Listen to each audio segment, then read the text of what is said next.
Hello प्यारे बच्चों। तो आज स्टार्ट करते हैं आपकी क्लास 10th मैथ्स एक्सरसाइज 3.2। ठीक है, चैप्टर 3 के बारे में आज हम बात करेंगे प्यारे बच्चों। एक्सरसाइज 3.2 के बारे में आज बात करेंगे। ठीक है, तो एक्सरसाइज 3.2 स्टार्ट करने के पहले प्यारे बच्चों मैं आपको कुछ चीज़ें सिखा दूँ। ठीक है, उन चीज़ों के बारे में आप लोग पहले जान लीजिए, उसके बाद में जो है 3.2 एक्सरसाइज स्टार्ट करेंगे। ठीक है, सो लेट्स स्टार्ट। तो प्यारे बच्चों, अभी तक मैंने आपको बताया था, जैसे ये मैंने आपको ग्राफ बनाना सिखाया था प्यारे बच्चों। तो ये था मेरा ग्राफ। ठीक है, इधर एक्स एक्सिस होता था, इधर वाई एक्सिस होता था, इधर माइनस एक्स एक्सिस, इधर माइनस वाई एक्सिस। ठीक, समझ गए ना? ये चलता था। यहाँ से जैसे कोई एक ग्राफ ये मैं बना देता था, जैसे ये वाला ग्राफ हो गया। ठीक है, फिर एक ये वाला ग्राफ हो गया। ठीक है, तो जब ये वाला ग्राफ हो गया और जैसे इस वाले ग्राफ की मैंने बात की, तो इस वाले ग्राफ की x प्लस 2x प्लस का 3y इक्वल टू 6, इसकी ले लिया मैंने 9x प्लस का 8y इक्वल टू 2। ठीक है, ये इसका था और ये इसका हो गया। ठीक है, तो जब प्यारे बच्चों ये जैसे इसकी वाली ये वाला इसका था और ये इसका, ये वाली एक्सरसाइज थी। ठीक है, इक्वेशन थी। अब देखिए ये दोनों लाइन एक ही सेंटर पर काट रही हैं, एक दूसरे को काट रही हैं कि नहीं काट रही, इंटरसेक्ट कर रही हैं एक ही जगह पर।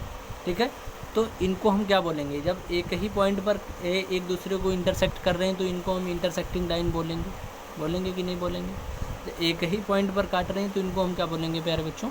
इंटरसेक्टिंग लाइन बोलेंगे। ठीक है, तो चलिए इसके आगे मैं स्टार्ट करता हूँ आपको। ठीक है, तो सबसे पहले प्यारे बच्चों मैं आपसे बात करता हूँ, तो इनको मैं क्या बोलूँगा? इंटरसेक्टिंग लाइन बोलूँगा। ये चीज़ सीखना बहुत ज़रूरी है। ठीक है, सबसे पहले चैप्टर के पहले ये चीज़ जान लेना बहुत ज़रूरी है। ठीक है, हाँ, तो इनको मैं क्या बोलूँगा? Intersecting line. Intersecting line,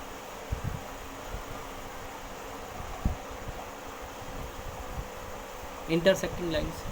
intersecting lines हमारी कैसी होती हैं? इंटरसेक्टिंग लाइन्स हमारी ऐसी होती हैं, जो एक ही पॉइंट पर एक दूसरे को क्या करती हैं? काटती हैं। ठीक है, और जो इंटरसेक्टिंग लाइन होती हैं प्यारे बच्चों, उनको हम क्या बोलते हैं? उनको हम वन सॉल्यूशन बोलते हैं। क्या बोलते हैं? वन सॉल्यूशन बोलेंगे। ठीक है, इंटरसेक्टिंग लाइन को हम क्या बोलेंगे? वन सॉल्यूशन बोलेंगे। और जो वन सॉल्यूशन होता है, वन सॉल्यूशन को हम एक तरीके से और बोल सकते हैं, वन सॉल्यूशन को हम यूनिक सॉल्यूशन भी बोल सकते हैं। यूनिक सॉल्यूशन भी इसको हम बोल सकते हैं। ठीक है, और जो वन सॉल्यूशन होता है वो मेरा कैसा होता है प्यारे बच्चों? वन सॉल्यूशन जो मेरा होता है वो मेरा कंसिस्टेंट होता है। कैसा होता है? कंसिस्टेंट होता है। ठीक है, वन सॉल्यूशन मेरा हमेशा कैसा रहता है? कंसिस्टेंट रहता है। ठीक है, समझ रहे हैं ना? हाँ, संगत या असंगत वाली बात कर रहे हैं। कंसिस्टेंट रहता है, संगत रहता है, इनकंसिस्टेंट होगा तो असंगत होगा, हिंदी में इसको बोलते हैं। ठीक है, तो वन सॉल्यूशन हमेशा जो होता है वो मेरा कैसा होता है? कंसिस्टेंट होता है। ठीक है, अब हम बात करते हैं दूसरे लाइंस की। कुछ और लाइंस हमारी होती है, और जो हमारी दूसरी लाइंस होती हैं वो हमारी होती हैं पैरेलल लाइंस। और पैरेलल लाइंस हमारी क्या होती हैं? जो ऐसे जाती हैं, किसी भी ग्राफ में ऐसे जाती हैं, जो एक दूसरे से नहीं मिलती हैं, उनको ही तो हम पैरेलल लाइंस बोलते हैं। ठीक है, तो हमारी पैरेलल लाइंस होती है। सेकंड में क्या बताऊंगा आपको? Parallel lines.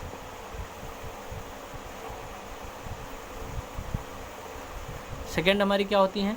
Parallel lines. Parallel lines हमारी कैसी होती हैं? इस टाइप से होती हैं। ठीक है, होती है ना? तो पैरेलल लाइंस को हम, पैरेलल लाइंस जो होती हैं उनका कोई सॉल्यूशन नहीं होता भाई। जितनी बार टकराएंगी उतने सॉल्यूशन होंगे। देखो, इंटरसेक्टिंग लाइन एक बार काट रही थी, एक बार काट रही थी, तो इसका वन सॉल्यूशन आया कि नहीं आया? और पैरेलल लाइंस हमारी एक बार भी एक दूसरे को नहीं काट रही थी, इसलिए इसका कोई सॉल्यूशन नहीं आएगा। इसका हम क्या लिखेंगे? नो सॉल्यूशन लिखेंगे। क्या लिखेंगे? No solution. इसका हमारा क्या हो जाएगा? नो सॉल्यूशन हो जाएगा। और जिनका नो सॉल्यूशन होता है वो हमारी कैसी लाइंस होती हैं? इनकंसिस्टेंट होती हैं। इनकंसिस्टेंट होती हैं। ठीक है, कैसी होती हैं? इनकंसिस्टेंट होती हैं। ठीक ठीक, अब तीसरे पॉइंट की हम बात करेंगे। तो तीसरे जो पॉइंट में होती हैं वो हमारी होती हैं कोइंसिडेंट लाइन। कौन सी होती हैं? Coincident line. अब कोइंसिडेंट लाइन हमारी कैसी होती हैं, जैसे ये कोई लाइन है हमारी, ठीक है, ये जा रही थी, ठीक है, ये जा रही थी, इसी के ऊपर से ये फिर से आ गई, एक ये फिर से चली गई, ठीक है, तो एक ही से बार बार जाना आना, ठीक है, तो वो हमारी होती है कोइंसिडेंट लाइन, ठीक है, कोइंसिडेंट लाइन इसको हम बोलते हैं, ठीक है। तो ये मेरी कोइंसिडेंट लाइन होती है। अब कोइंसिडेंट लाइन होती है जो एक ही लाइन को कई सारी लाइंस काट रही हैं, काट रही कि नहीं काट रही, एक ही लाइंस को कई सारी लाइन काट रही हैं, बहुत सारी काट रही, तो बहुत बार जब काटेंगी तो उसका हमारा क्या हो जाएगा, इनफाइनाइटली मैनी सोल्यूशन हो जाएगा। क्या होगा इसका, infinitely many solution.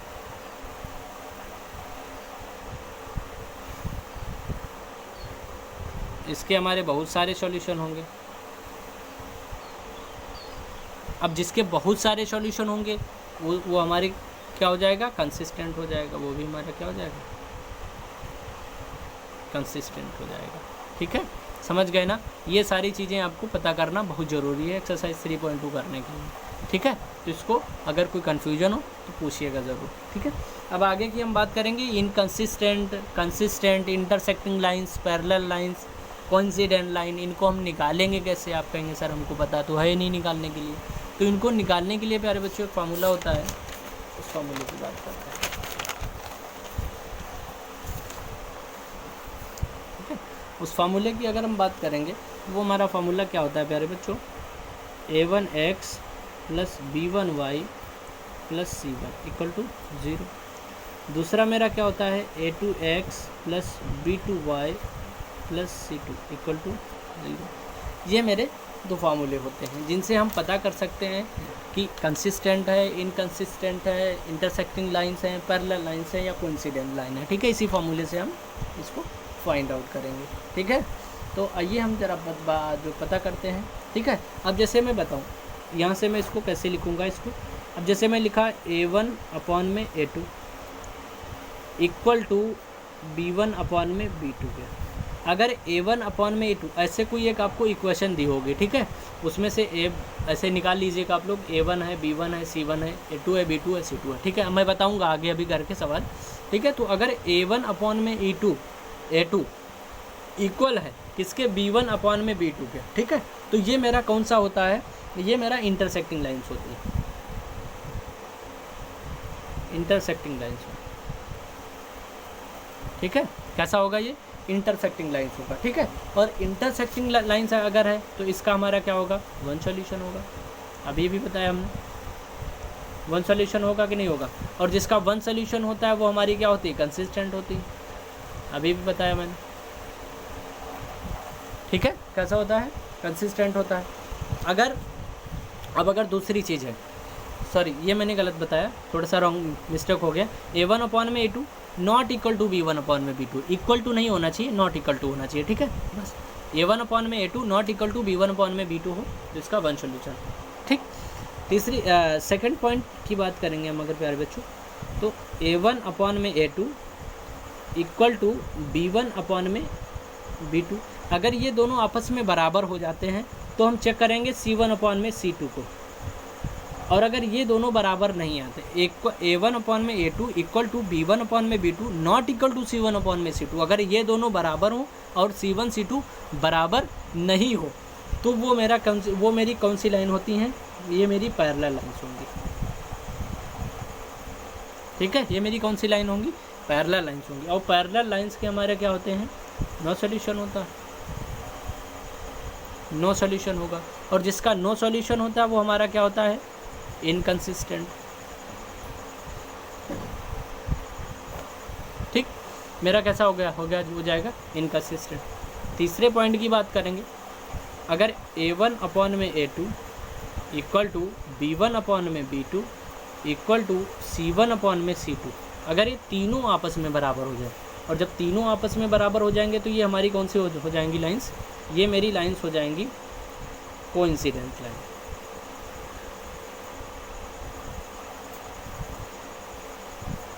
Coincident line.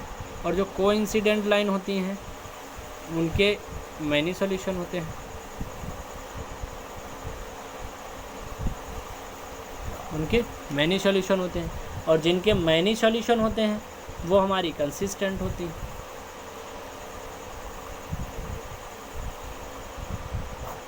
ठीक, इतनी चीज़ क्लियर हो गई। ठीक है,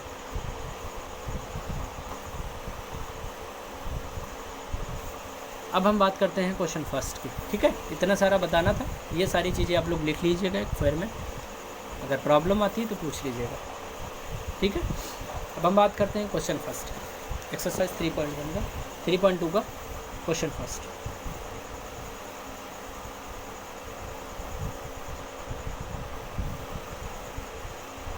क्वेश्चन फर्स्ट की अगर हम बात करेंगे तो क्वेश्चन फर्स्ट मेरा देखो क्या कह रहा है, from the pair of linear equation, कह रहा है from the pair of linear equation in the following problems and find their solution graphically. इसके सॉल्यूशन को हमको कैसे फाइंड करना है, ग्राफिकली फाइंड करना है। जैसे मैं पिछली बार में ग्राफ के द्वारा आपको क्वेश्चन फाइंड करवाता था, वैसे ही इसमें भी क्वेश्चन फाइंड करना है।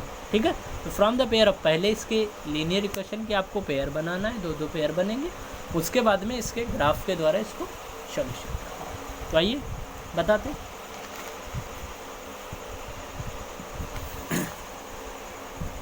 तो पहला क्वेश्चन देख लीजिए आप लोग। पहला क्वेश्चन में कह रहा है 10 student of class 10 took part in a mathematics quiz. If the number of girls is 4 more than the number of boys, find the number of boys and girls who took part in the quiz. ठीक, आइए कह रहा है 10 student of class 10, तो सबसे पहले हम number of girls और नंबर ऑफ बॉयज़ मान लेते हैं। ठीक है, let the number of girls, let the number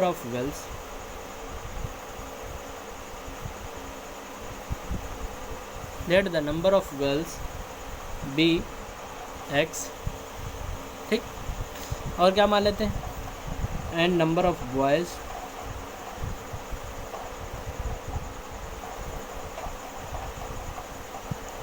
B y। ठीक है, नंबर ऑफ गर्ल्स मैंने मान लिया x, माना लड़कियों की संख्या x है और लड़कों की संख्या y है।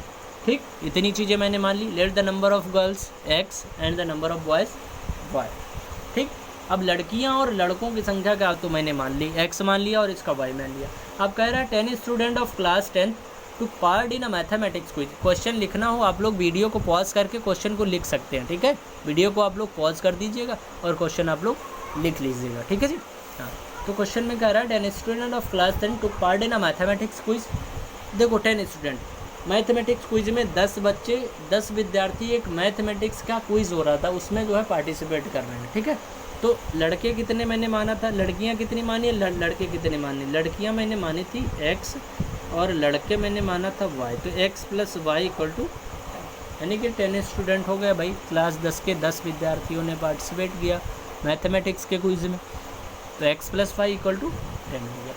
फिर कह रहा है if the number of girls is 4 more than the number of boys, यानी कि अगर लड़कियों की संख्या लड़कों की संख्या से 4 अधिक है। ठीक है, the number of girls is 4 more than the number of boys.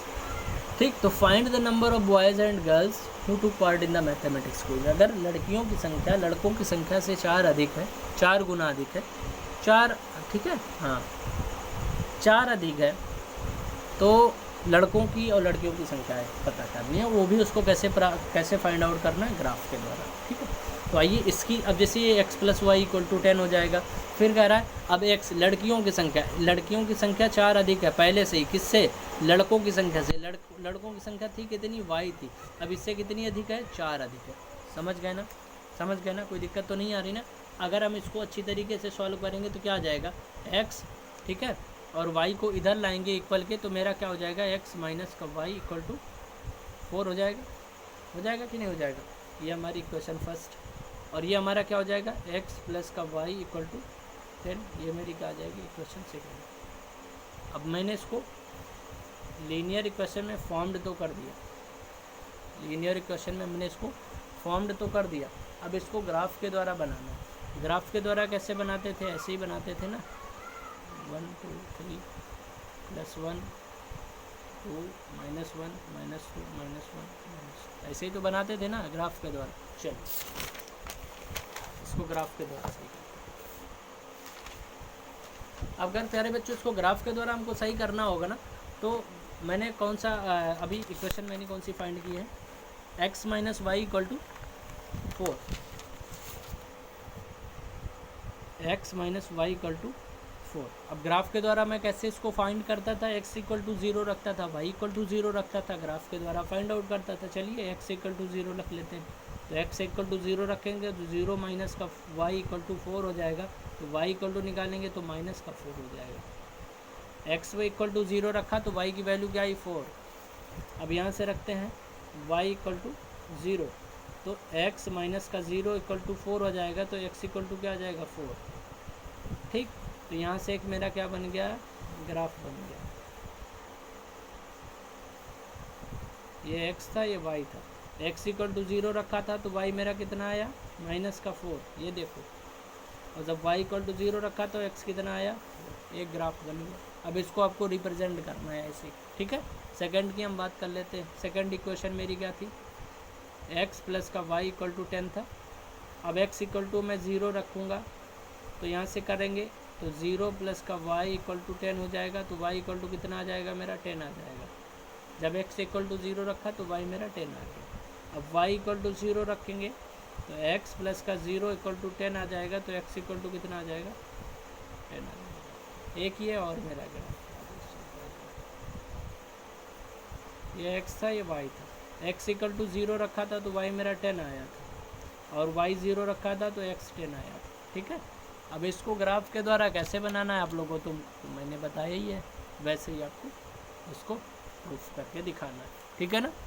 कोई प्रॉब्लम या समस्या तो नहीं हो रही किसी भी बच्चे को। अगर किसी भी बच्चे को किसी भी चीज़ में प्रॉब्लम आ रही हो, वीडियो बढ़ाना हो, वीडियो ज़्यादा देर का करना हो, वीडियो में समझ नहीं आ रहा हो, कोई क्वेश्चन जब ना समझ के आया करे ना, तो उस क्वेश्चन को लिख के उस क्वेश्चन को सेंड कर दिया करिए आप लोग, ठीक है।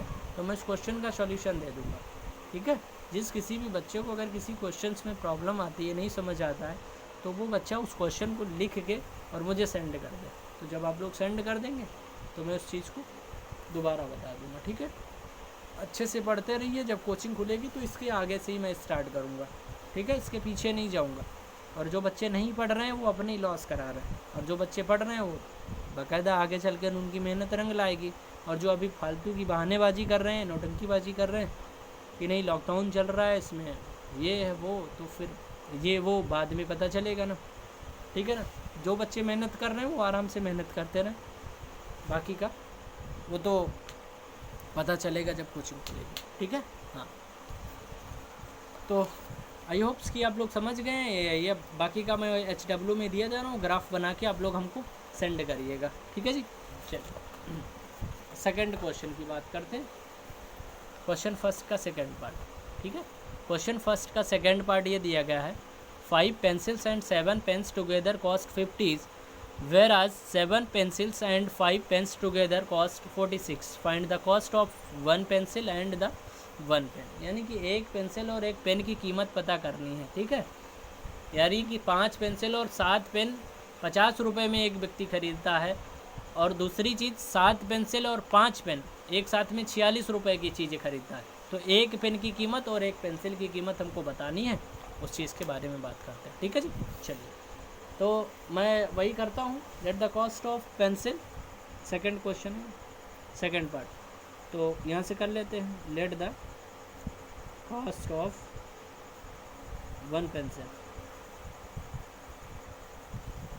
बी एक्स, ठीक है। Let the cost of 1 pencil be X, यानी कि एक पेंसिल की कीमत मैंने क्या मान ली है, एक्स मान लिया, माना एक पेंसिल की कीमत एक्स है, and the cost of 1 pen be Y, ठीक है।